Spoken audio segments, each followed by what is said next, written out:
Gather around, folks.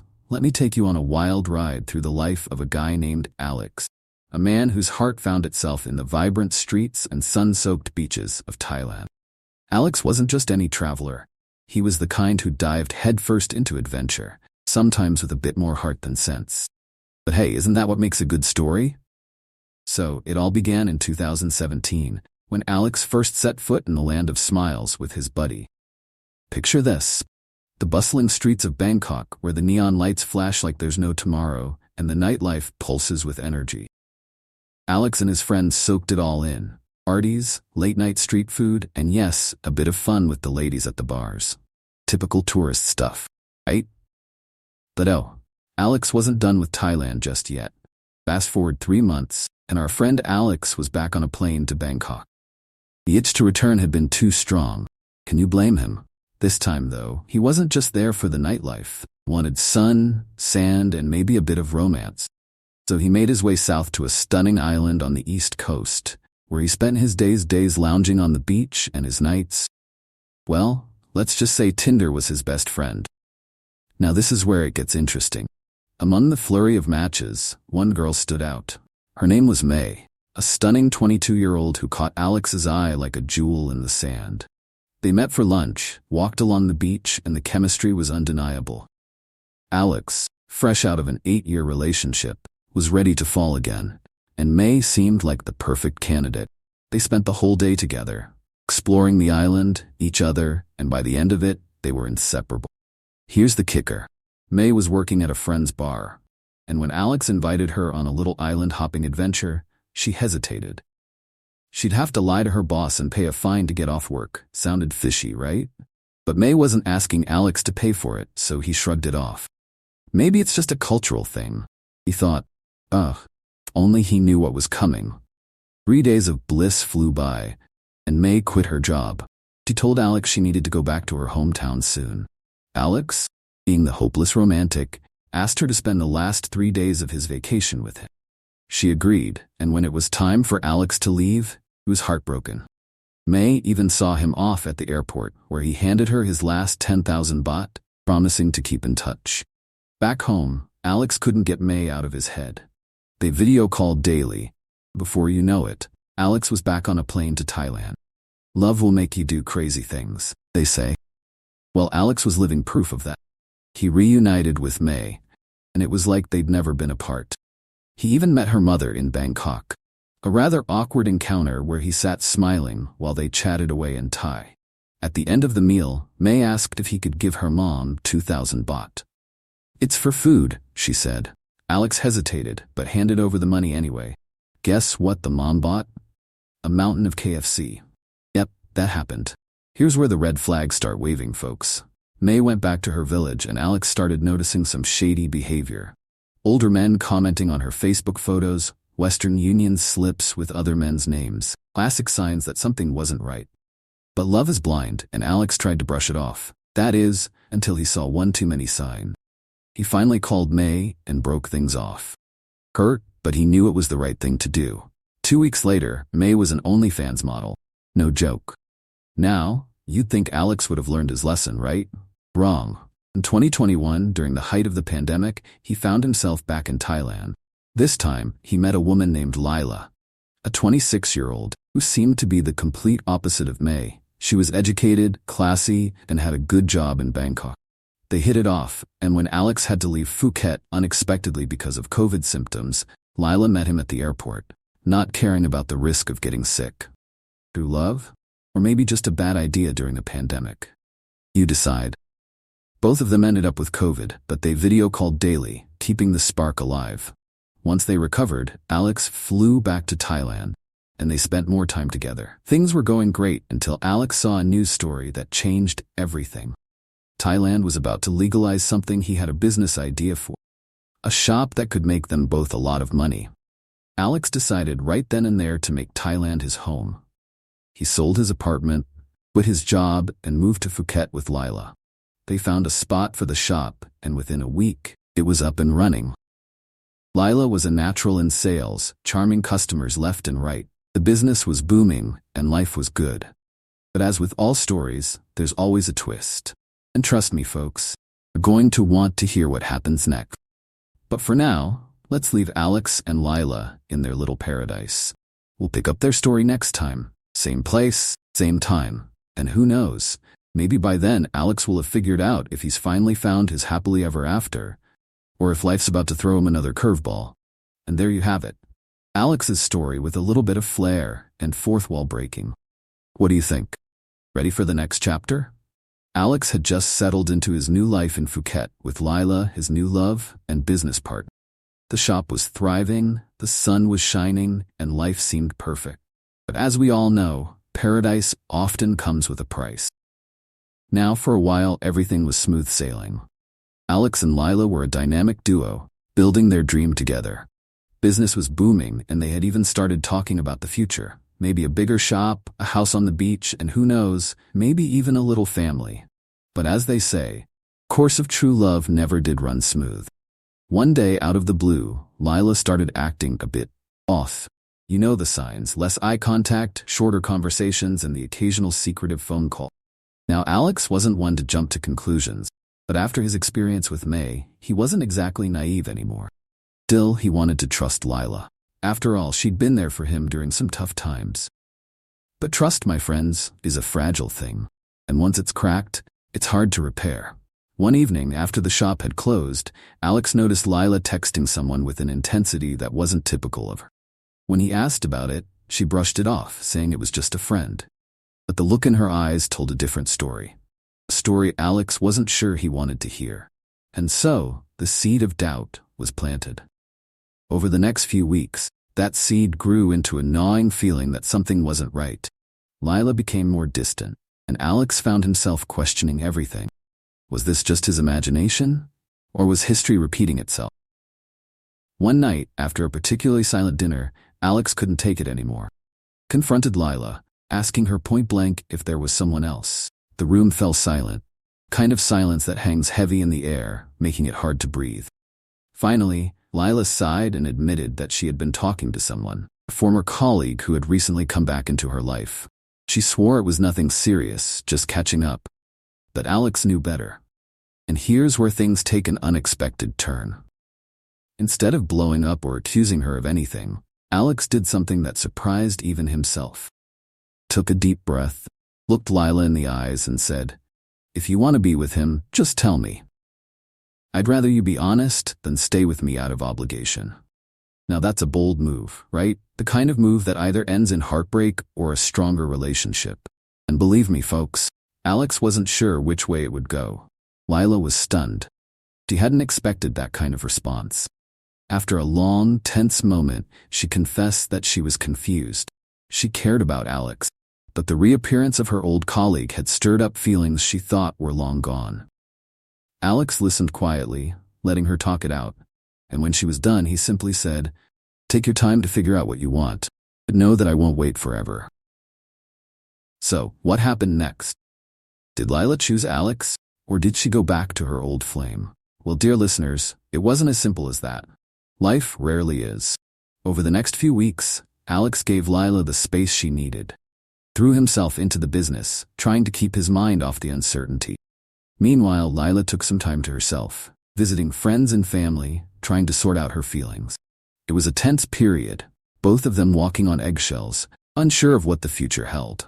Then one day, out of the blue, Lila came to Alex and told him she had made her decision. She had realized that while the past was tempting, it was just that, the past. She wanted to build a future with Alex, continue the life they had started together. Alex felt a wave of relief wash over him. But he knew that trust, once broken, wouldn't be easy to rebuild. They decided to start fresh, be more open with each other, and to work on their relationship. It wasn't easy, they were both committed, and slowly, things began to improve. The shop continued to do well, and they even started planning that dream house on the beach again. But just as they thought they were out of the woods, life threw them another curveball. And trust me, folks, this one was a doozy. You see, while they were focused on their relationship, something was happening in the background, something that would change their lives forever. The business, which had been their pride and joy, started attracting attention, not just from customers but from competitors. and these competitors weren't playing nice. One day, Alex received a visit from a man who introduced himself as Mr. Somchai, a local businessman with a reputation for, let's call it, aggressive business tactics. He offered to buy the shop, and when Alex politely declined, Mr. Somchai's smile faded. "I'm not asking," he said. "I'm telling you, sell the shop, or you'll regret it." Now, what would you do in Alex's shoes? Stand your ground or take the money and run? Alex decided to stand his ground. After all, he and Lila had worked hard to build the business. But little did he know, Mr. Somchai wasn't one to take no for an answer. The next few weeks were a nightmare. Strange things started happening. Supplies went missing, deliveries were delayed, and rumors began spreading that the shop was involved in illegal activity. Customers started to dwindle, and the once thriving business was on the verge of collapse. It was clear that Mr. Somchai was behind it all. Approving it was another matter. And with the local authorities seemingly in his pocket, Alex and Lila found themselves alone in their fight. So, what now? Would Alex and Lila be able to save their business and their relationship? Or would they be forced to give in to Mr. Somchai's demands? The tension was building, and it was clear that something had to give. But that, dear listeners, is a story for another day. Stay tuned because the next chapter in Alex's life promises to be even more thrilling than the last. Will he find a way out of this mess? Or will everything he's worked for come crashing down? Only time will tell. Alex and Lila were in deep trouble. Their once thriving shop was on the brink of collapse, all thanks to the menacing Mr. Somchai, the local businessman who didn't take kindly to the word no. And just when they thought they'd seen it all, life had more surprises in store for them. Let me ask you something. Have you ever felt like the whole world was conspiring against you? Like no matter what you do, someone out there is determined to knock you down? That's exactly where Alex and Lila found themselves. But before we jump into the chaos that's about to unfold, let's take a moment to reflect on where Alex's journey began. From the heartache with May to finding love with Lila, he's been through a lot, hasn't he? Yet here he was again, fighting to hold on to the life he'd built. You didn't come here for a recap, did you? You want to know what happened next. So let's not keep you waiting any longer. The night after Mr. Somchai's visit, Alex couldn't sleep. He lay in bed, staring at the ceiling, his mind racing with thoughts of what to do next. He could feel Lila next to him, tossing and turning as well. They hadn't spoken much since the ultimatum, each lost in their own thoughts. Finally, Alex couldn't take it anymore.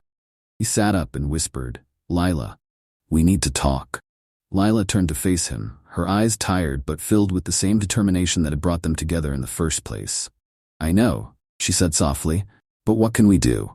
We're up against someone with more power and connections than we could ever dream of." Alex sighed. She was right. But that didn't mean they were helpless. They had built this life together, and they weren't going to let some bully take it away from them. "Maybe we need to think outside the box," Alex suggested. "There's got to be a way to fight back, even if it's not the usual way." And that's when it hit him, an idea so crazy it just might work. "What if we expose him?" Alex said, a spark of hope igniting in his chest. "We know what he's doing, and if we can gather evidence, we could turn the tables on him." Lila frowned. "Expose him? You mean like, go to the police?" "Not just the police," Alex said, his mind racing. "The media, the public. If we can get proof of what he's been doing, we can ruin his reputation. Make it impossible for him to keep operating like this." Now this was a risky move. Dangerous even. But what choice did they have? They couldn't just roll over and let Mr. Somchai take everything from them. They needed to fight back, and this was the only way they could think of. So, plan was set in motion. Over the next few days, Alex and Lila started gathering evidence.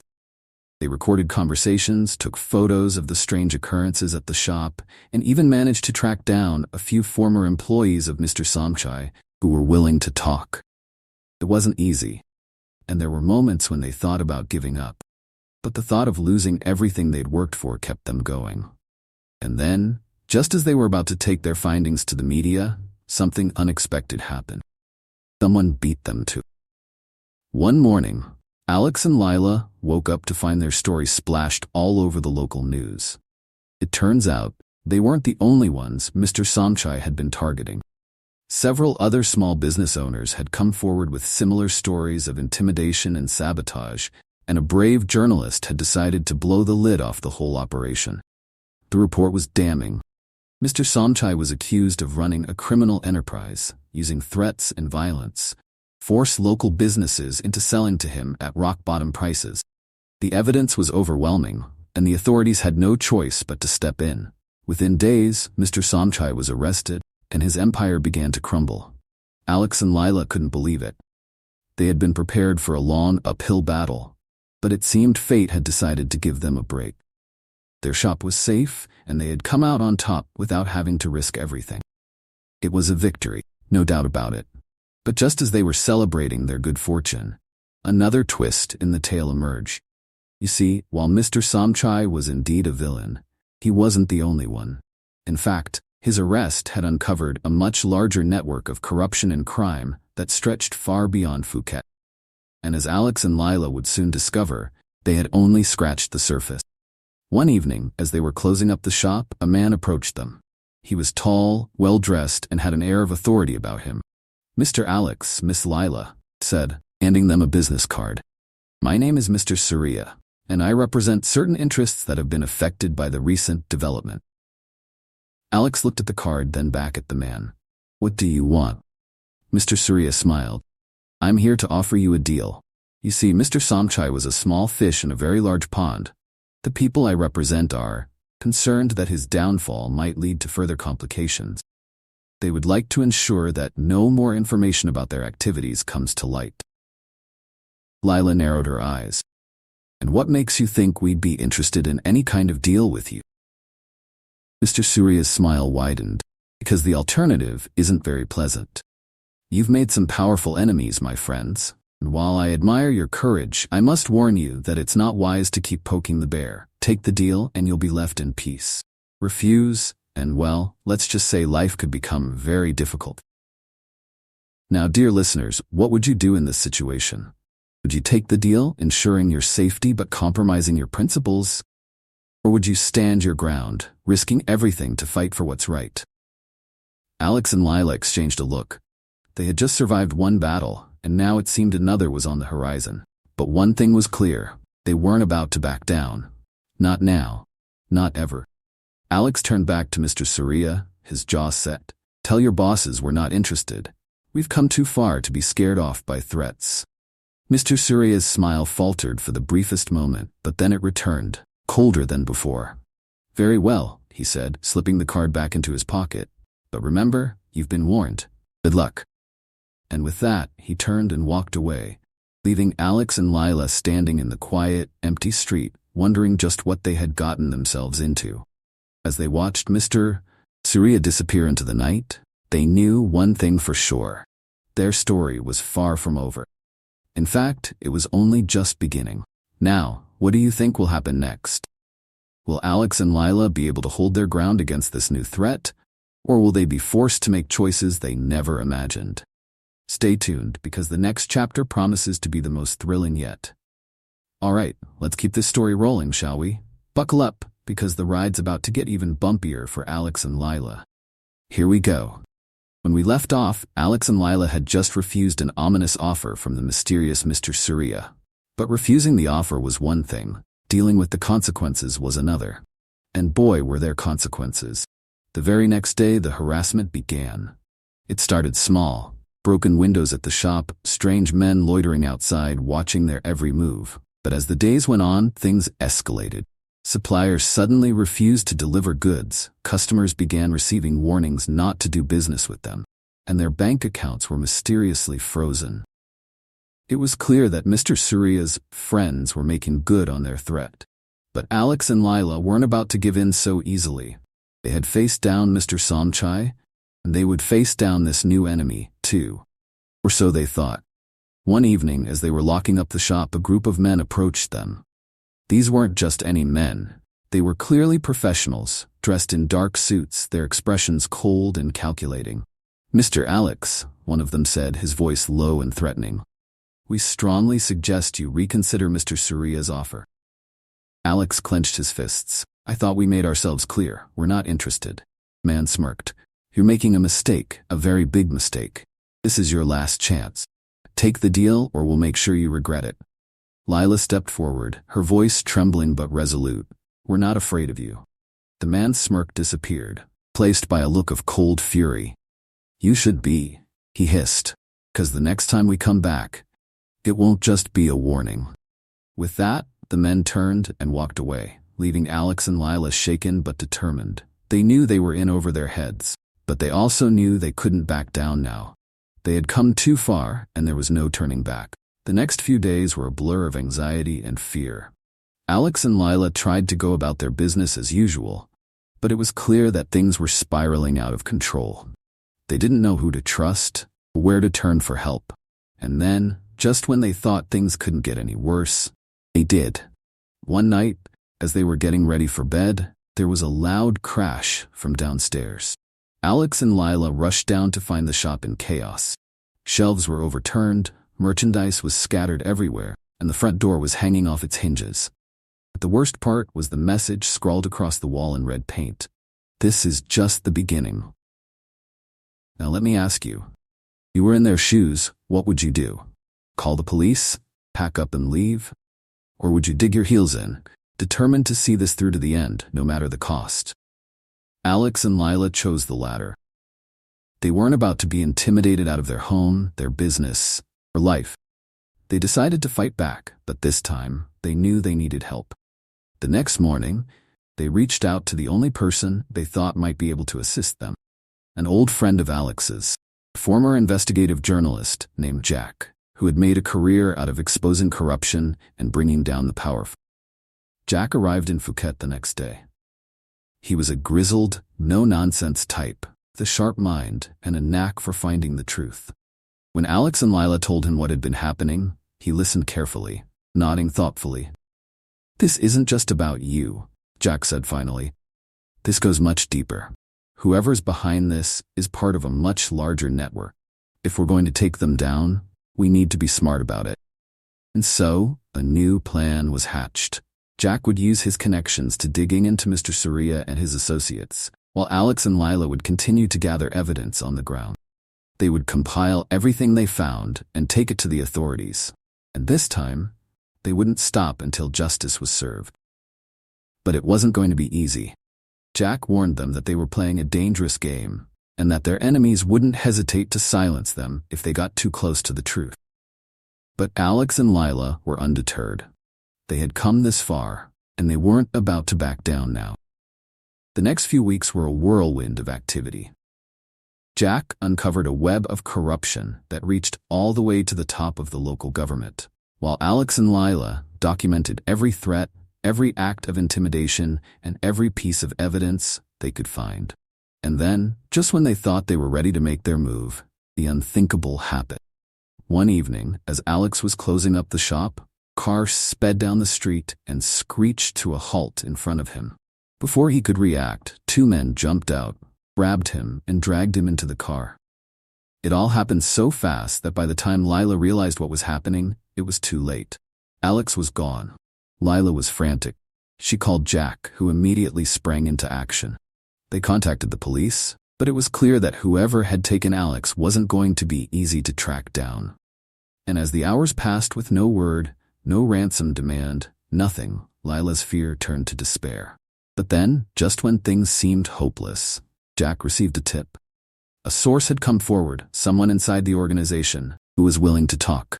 They knew where Alex was being held, but there was a catch. They would only reveal the location if Jack and Lila agreed to meet them in person, alone. It was a risk, but they had no choice. They had to save Alex. The next day, Jack and Lila drove to a remote location on the outskirts of Phuket. The tension was palpable as they waited for the informant to arrive. Finally, a figure emerged from the shadows, a young man, nervous and looking over his shoulder as if he expected to be followed. "You're the ones who want to know about Alex?" the informant asked, his voice barely above a whisper. "Yes," Jack said. "Where is he?" The informant hesitated, then handed Jack a piece of paper. "This is where they're keeping him. You have to be careful. These people, they're dangerous. If they find out you know, they'll kill him. And you." Jack took the paper, his expression grim. "We'll take our chances." With that, the informant disappeared into the night, leaving Jack and Lila with nothing but a scrap of paper and a slim hope that they could save Alex in time. The location turned out to be an abandoned warehouse on the outskirts of the city. Jack and Lila approached cautiously, their hearts pounding in their chests. They knew this was a trap, but they also knew they had no choice. They had to get Alex out. Inside the warehouse, they found Alex tied to a chair, bruised and battered, but alive. He looked up as they entered, relief flooding his face. "Lila, Jack, you came." "Of course we came," Lila said, rushing to his side. "We're getting you out of here." But just as they were untying him, the door to the warehouse burst open, and a group of men stormed in, guns drawn. "Not so fast," said a voice from behind them. It was Mr. Surya. "You should have taken the deal," Mr. Surya said, shaking his head. "But now you've left me no choice." Jack and Lila exchanged a look. They were outnumbered, outgunned, and out of options. But they weren't going down without a fight. And then, just as all seemed lost, the sound of sirens filled the air. The police, tipped off by one of Jack's contacts, had arrived just in time. Mr. Surya's men scrambled to escape, but it was too late. The police stormed the warehouse, arresting everyone in sight. Mr. Surya was led away in handcuffs, his expression one of pure hatred as he glared at Alex and Lila. "This isn't over," he snarled. "You'll regret this." But Alex and Lila didn't care. They had won. They had faced down the darkness and come out the other side, stronger and more determined than ever. As the dust settled and the police took their statements, Alex and Lila knew that their lives would never be the same. But they also knew that they had done the right thing. They had fought for what was theirs, and they had won. And as they stood outside the warehouse watching the sunrise over Phuket, they knew that whatever the future held, they would face it together. Because in the end, that's what this story has always been about. Two people standing side by side, refusing to back down no matter what. And so, dear listener, we come to the end of our tale. Tale of love, courage, of standing up against the odds. But most of all, a tale of never giving up, even when the world seems determined to knock you down. Because in the end, the only way to truly lose is to stop fighting. The end.